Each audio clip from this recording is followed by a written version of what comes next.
I can't breathe. Oh my God.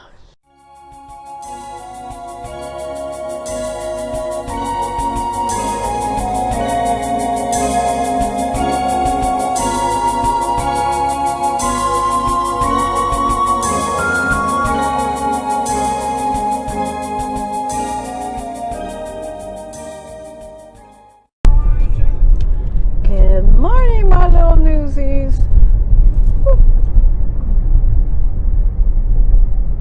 It is 59 degrees and it is 9 o'clock. So how are my little newsies doing? Oh my gosh. I'm gonna have to record my weigh-in, but it's down again. Only 0.2, but still, every ounce matter. One more scratch. Oh, a winner. What did I win? It's gonna be something I can't eat.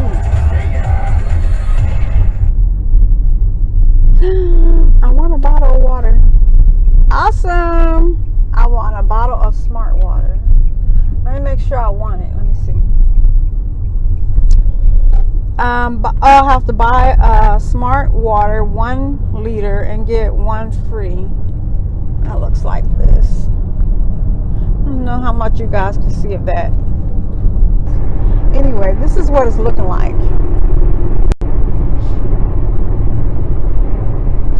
So we're pretty cloudy today.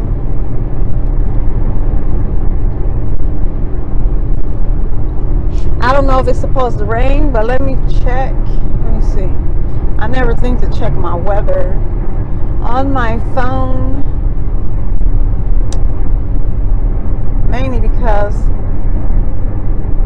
I don't know what it looked like. I don't know what the app looked like. It should be on the first one. Oh, there you go. There's with the cloud and the sun. So where I live, no, just cloudy. We're gonna get in up to 69, and let me go to Upland where I'm going. It's actually the same degrees out there, and we're gonna get up to 68 there. The sun should break through around 2 o'clock where I work, and where I live, they say the same. The sun is gonna break through around 3 o'clock.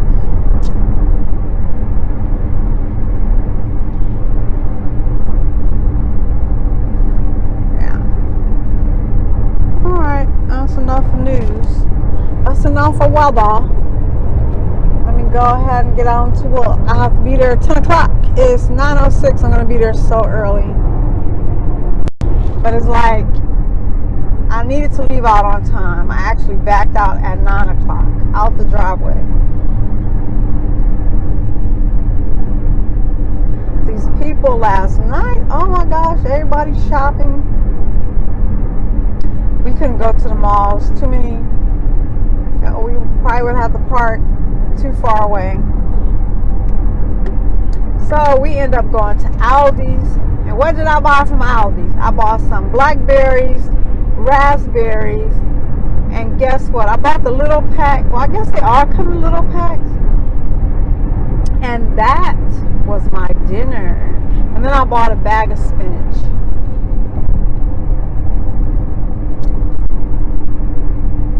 But I believe after Christmas, Aldi's gonna have my water on sale, a 24 pack for, I can't remember what my friend said. Today is December 21st. And I'm gonna tell you, I don't feel that bad today. Today is the anniversary of my brother's death. If you don't know, my brother was murdered. My brother was murdered, and it was 25 years ago. You know, it was a few days before Christmas, and last Christmas I went to Christmas dinner with my client to his sister's house, and the year before that I went to my girlfriend's house for Christmas dinner.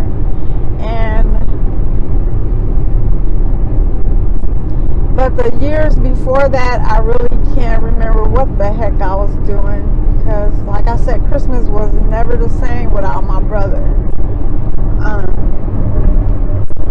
And if y'all know, he's an identical twin, so we still have one half of him walking this earth. So, oh my gosh,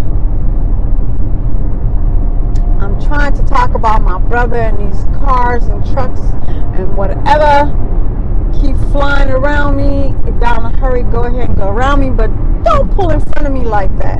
And he's still over there in that lane. I moved over. So,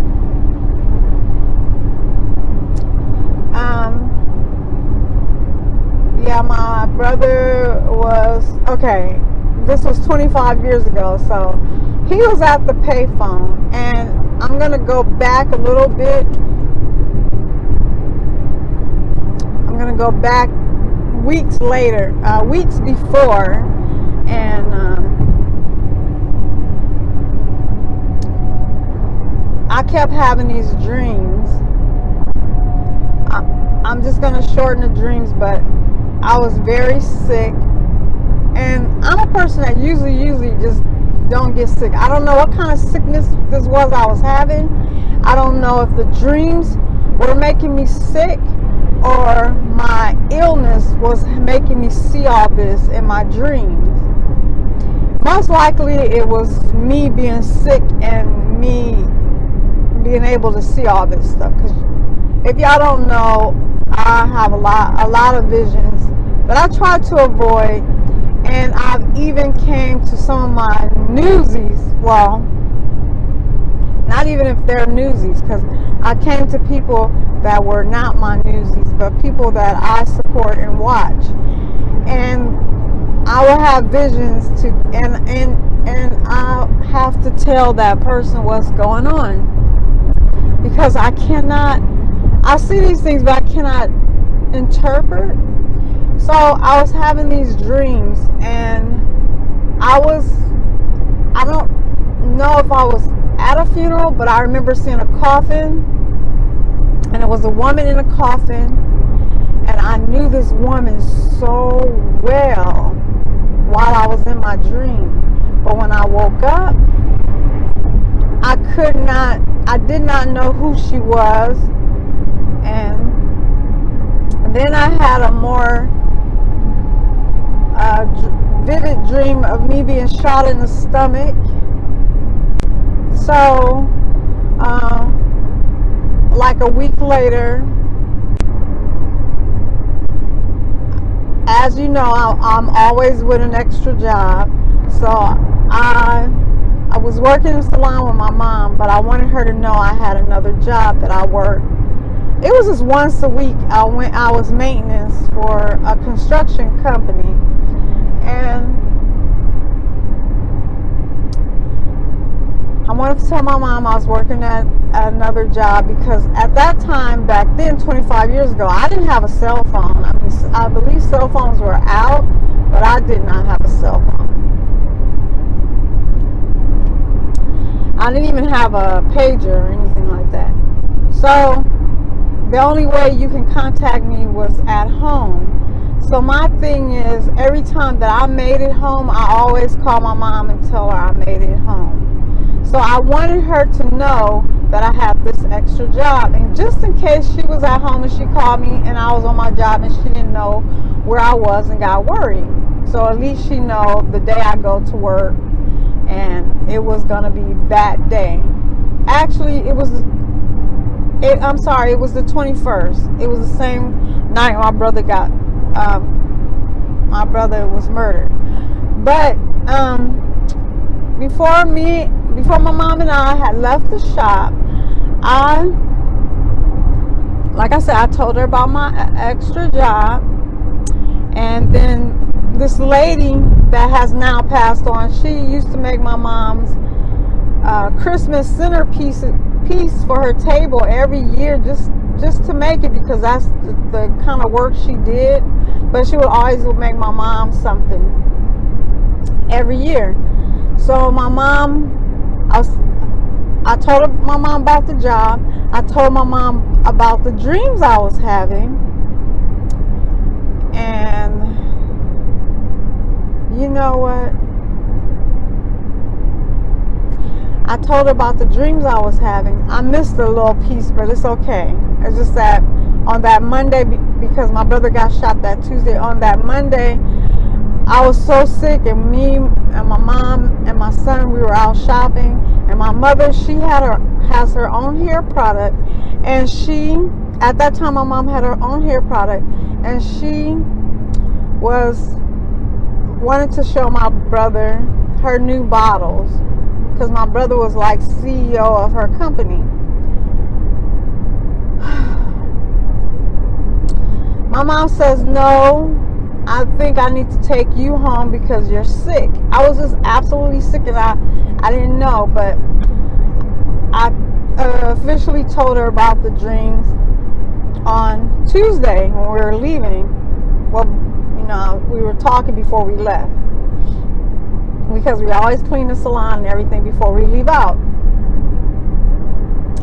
And then the centerpiece, my mom was saying, I don't like this centerpiece. I cannot take it home. And I was like, why? What's the matter? She said, it looked like something you put on a coffin.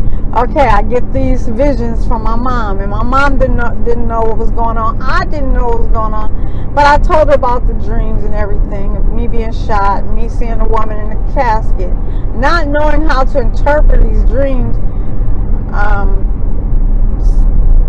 So I usually try to write these things down, and then whatever occurred, then I know that has to do with something about how I dream and what's gonna happen within that week or two span. So what the heck? So I told my mom, well, just don't take it home. So I left and went on to my job, my second job. Well, I think I have to go home and pick up all my equipment, and then I took off to go to the job. I get home around midnight, and I come into, my phone is ringing, and my other brother, the identical twin, we both lived in this house that we were renting, and he wasn't at home. But it was either or. It didn't matter if he was home or not. It wasn't strange that he wasn't home. But while I was at work, he got the phone call. No, while I was at work, my brother went to go pick up the one who was murdered. He went to his house, and he never came to the door. Come to find out, the reason why my brother, first of all, my brother wasn't home, the one who was murdered, because Monday, if we would have went by his house, so my mom can show him the new bottles, we would have known his phone was turned off, and automatically my mom would have had given him the money to go pay your bill right now, to have your phone cut on right now. So since my mom had to take me home, my mom never went over there. We never went over there. She didn't go over there. So y'all kind of see where I'm going with this. Why my Christmas have not been the same. But so my brother, the one that's living, went to go see his brother, and he wasn't at home. And so he came back home. And by the time he came back home, he was doubled over in pain, because this is his twin brother, and he didn't understand why his stomach was hurting him so bad. So he said he just went home and he laid down because his stomach was hurting him so bad. So at this time, my brother had been shot.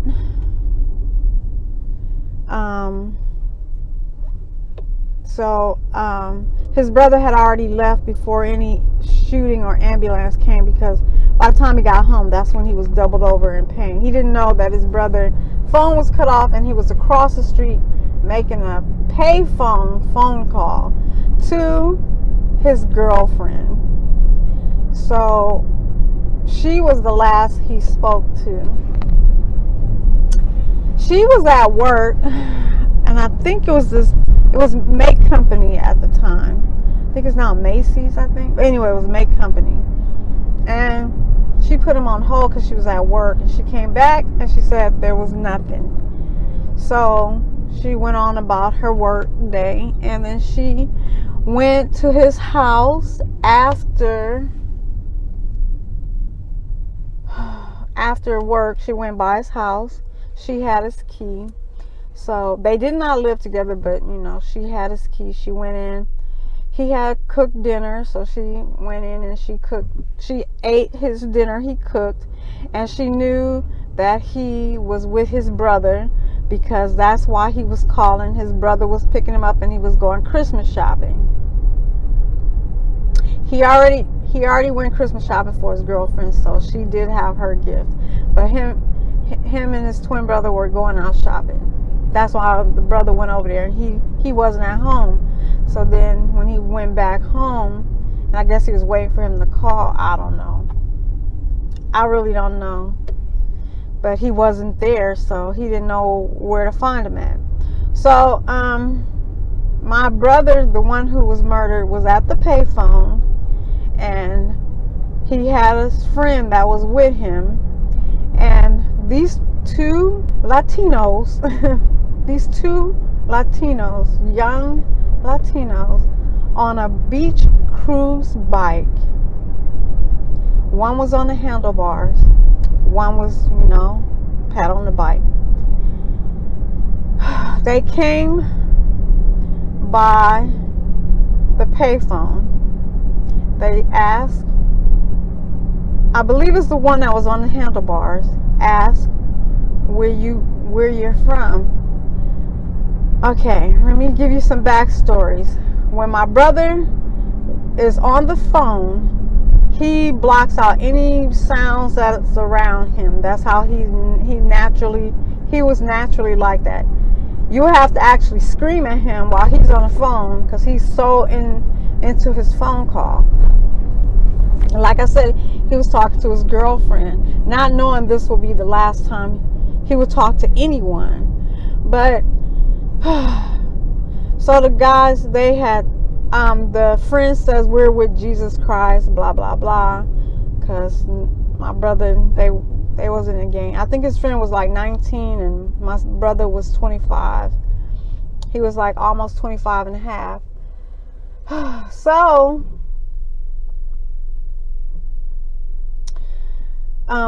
they rolled back by, and I don't know what was said, but the friend also has a guilty conscience, because when they asked him, where are you from, and he said Jesus Christ, and since he was aware of them and they pulled out a gun, that he felt the bullet was actually for him, but it hit my brother in the stomach.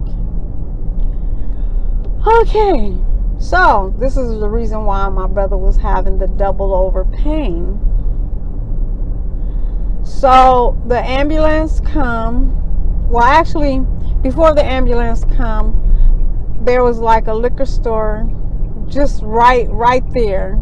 So once my brother was shot, he dropped the phone and he ran into the liquor store, and he collapsed inside the liquor store. So the 911 call was made, I think, from the liquor store, whoever was in the liquor store. So when the ambulance came for my brother, the friend thought he was going to be able to go with my brother, and the people from the ambulance were saying, oh, he's going to be all right, blah blah blah, and the policeman took my brother's friend. When he took when they took my brother's friend and they took him to the police station, they questioned him for 3 freaking hours. So since we let me back up because I'm like all over the place with this, because it was like so much went on and it was so fast. So my mom at this time, she was at home cooking dinner, and the friend had enough time to call my mom to tell him that the ambulance was here, he's fine, they say he's gonna be okay, and he was shot.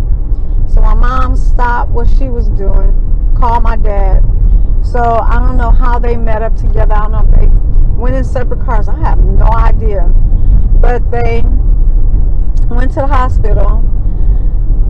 All this time I'm at work. My dad don't know I have a second job. My dad is calling me like crazy.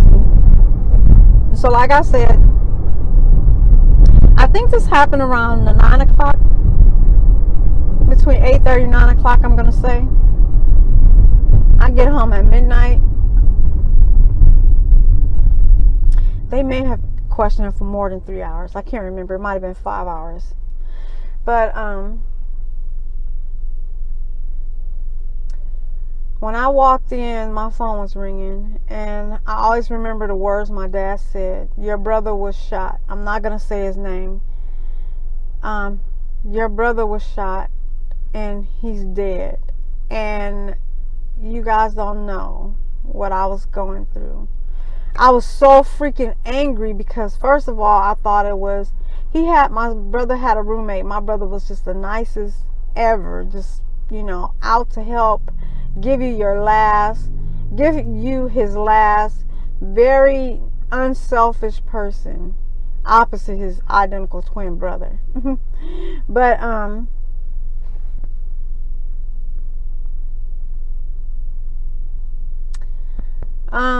so it was like an eternity driving at night. Well, dang on, it was morning, so it was now it was December 22nd. I always give the anniversary of December 21st, even though they say he died on the 22nd. My brother died when he passed out on that ground. And where they took my brother was doomed to be dead, because they took him to a hospital that was not a trauma center, when they could have took him 5 more miles to a trauma center. They took him to the closest hospital, which was like a community hospital, and I hate that hospital today. And the only time I went back to the hospital, because my godson was born in that hospital. But my brother, he bled to death of 1 bullet wound in the stomach. They let my brother die. My brother was doomed, and that's why I always call December 21st his anniversary. I don't care what's on his tombstone that says December 22nd. But anyway, by the time I got there, family all from Los Angeles was all out there. So what my mom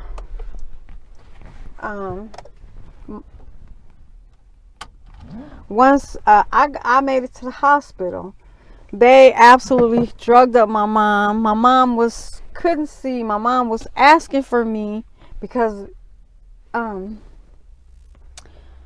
wait, hold on. Because we had the little talk before we left the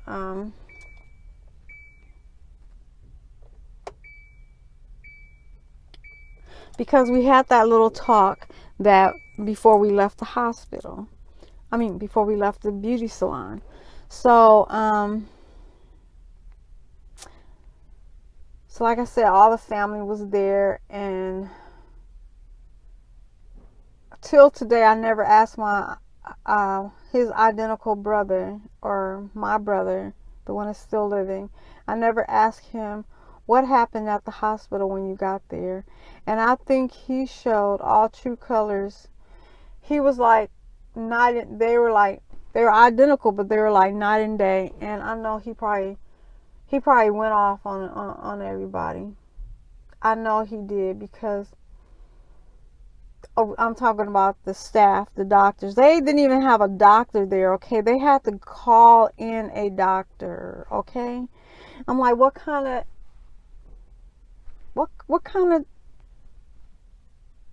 what? They could have went 5-10 more minutes, would have got him to a trauma center.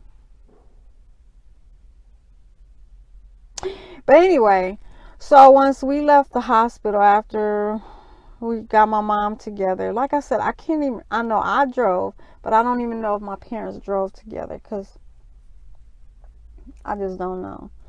So my mom said, we all went to her house. Even his friends were there. We all camped out at her house. The people from Los Angeles, the family, they went on home. And it was crazy. This make it Wednesday. So Wednesday, my mom and I can't tell you where my brother went, but my mom and I, we still got, I left her house and I went home, got dressed, and I went to work, and my mom went to work. And usually I would be the one who opened the shop, and if her customers were there before her, I would get started on them, as into, shampooing their hair or whatever. So as I told y'all, the girlfriend had went to my brother's house and was, fixed the food, ate the food, his last meal that he cooked, she ate. And I guess she fell asleep. So my brother and my dad early that morning, I don't even know if we even slept. I can't even remember. I really don't remember. And my brother and my father, they went to go to my brother's apartment. And when they walked up to the door of the apartment, guess what? He had a 3-day notice. He had a 3-day notice. But I was renting a house, so he would have been covered, because I had a 3-bedroom house. So he would have been living with me at no problem. I just wanted my brother to have lived. Now when it comes to being selfish, I wanted to be selfish like that. I wanted him to live. I didn't want him to go. I didn't want him to leave. I didn't want it to be time for him to leave. But I said, why couldn't he have just been bound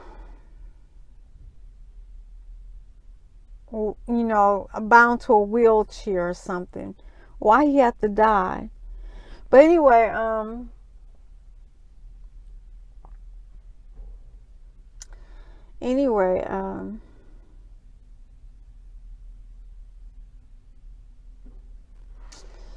I had to call all my mom's customers, because now we're getting ready to have a funeral and everybody needs to know. So every call I made, I was thinking, okay, I'll make this phone call. I will break down crying before I could even talk. So crazy. And when I'm pausing, it's because I'm like thinking of this so much. But I'm going back and thinking. But anyway, so unbelievable. So I spent the night at my mom's house another night. And the third night, I just couldn't, because at this time now, it's the 23rd. And my son is 10 years old. I only have my son. He's 10 years old. And he says, Mom, we need to go home and set up the Christmas tree. We don't set up the Christmas tree. We're never setting up the Christmas tree for Christmas. So I'm like, okay, I told my mom I have to go home. And the night I went home,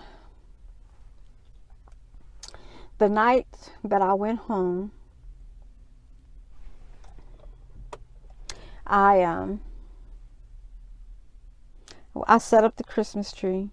We had an artificial Christmas tree. I didn't believe in the live Christmas tree because I was so scared of a tree drying out and catching fire. So I'd always have an artificial tree. So I set the tree up. I took a picture of my brother that I took from last Christmas when we were together, and he was on my parents' couch because we always go to my parents' house for Christmas. We always had Christmas at my parents' house. Excuse me. And I did not have, I don't know if I had a tree topper, but I took a wire hanger and I crisscrossed it until I made a star. I wrapped it in foil, and y'all know foil is silver. I'm going somewhere with this. And I put his picture in the middle. And as far as I know, I still have it in his box. I keep a box with some of my brother's items in it. But I went to bed that night because I hadn't been really sleeping.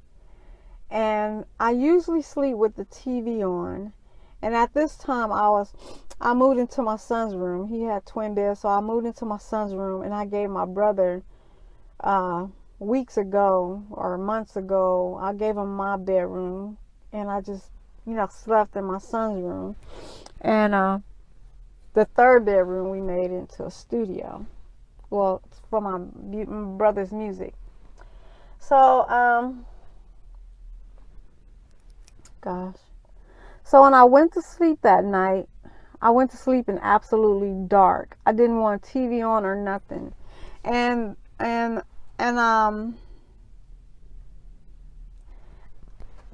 the reason why, I'm going to tell y'all the reason why I sleep with some TV or something on, I have to, because I have so many, I'm so sensitive to spirits. And every time I say that, I don't want to think people to think that I'm crazy, but I am sensitive to spirits. And there's quite a few of us in the family. And anyway, so that night, don't ask me why I slept. Total darkness.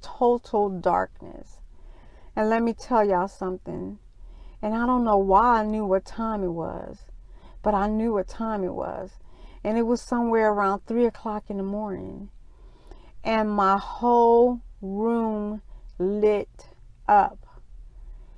And all of a sudden, I could see my brother with so much light behind him, so bright. If it was just in real life, there's no way I could look into all that light. That light, it was like so much love. And my brother had on all white. And I can only see him from waist up. And my brother lifted his arms in the air.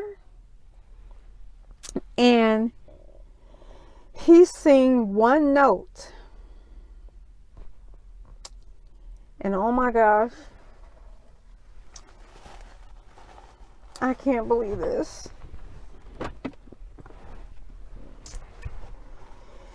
Oh my gosh, I'm like freaking choking up. I'm so sorry, y'all. But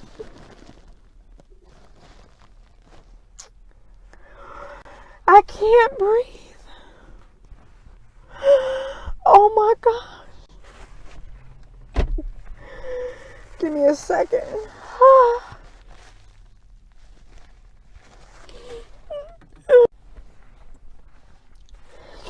Okay, I think I can breathe now.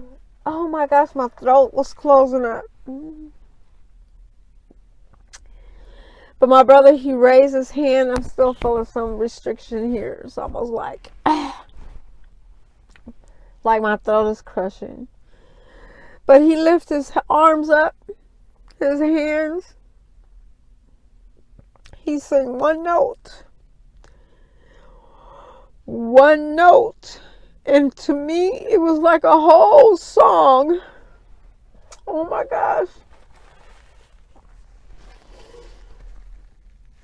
Oh my gosh.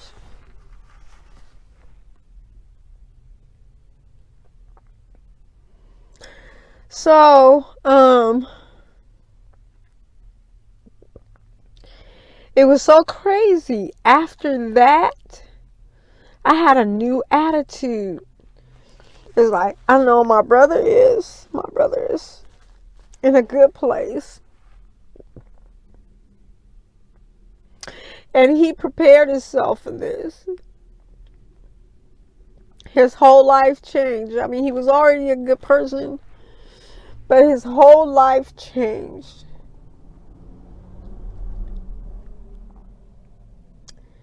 He no longer lived with his girlfriend because he told her, well, this girlfriend is not the one that he had when he passed away. He had another girlfriend, but this girlfriend that he was living with, he told her, we can't keep living with each other because we're not married. And she took it all the wrong way. So she went on with her life. She's still keeping contact. Matter of fact, she has a son that's playing, her first son is playing football. With I don't know which college, but I don't know if he's professional yet. I don't know. But we still keep in contact on Facebook. But she took things the wrong way because I think he really did want to marry her, but it was not until that happened. They shouldn't be living together. And sometimes you can see how your life is when you're not doing something wrong, when you're not doing something right. A lot of wrong things are happening in your life. But anyway, I had a new attitude, and then from then on, when I called his friends, I went through his book, which I still have his Bible, and I have a book that has phone numbers, and I called every phone number in the book to tell whoever was on the other side of that line that he passed away. Some people heard it on CNN. People on back east heard it before. I mean, like really, really quick. And yeah. So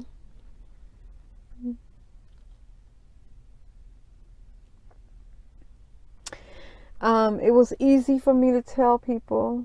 It was easy for me to tell friends and stuff after that, even though some say, what is wrong with you? It's like, I'm not even crying or anything. When it came time to the funeral, I'm like, why am I going to the funeral? Okay, now let me go back to the dream. Okay, y'all know I put his picture in the star. I had the dream. Not only did he contact me that same night, his girlfriend, sister, he messed with her because me and his girlfriend said we're gonna go to the payphone. We're gonna go dedicate the payphone, put flowers and the article and all that stuff. So the sister had the dream and had a dream that was the sister.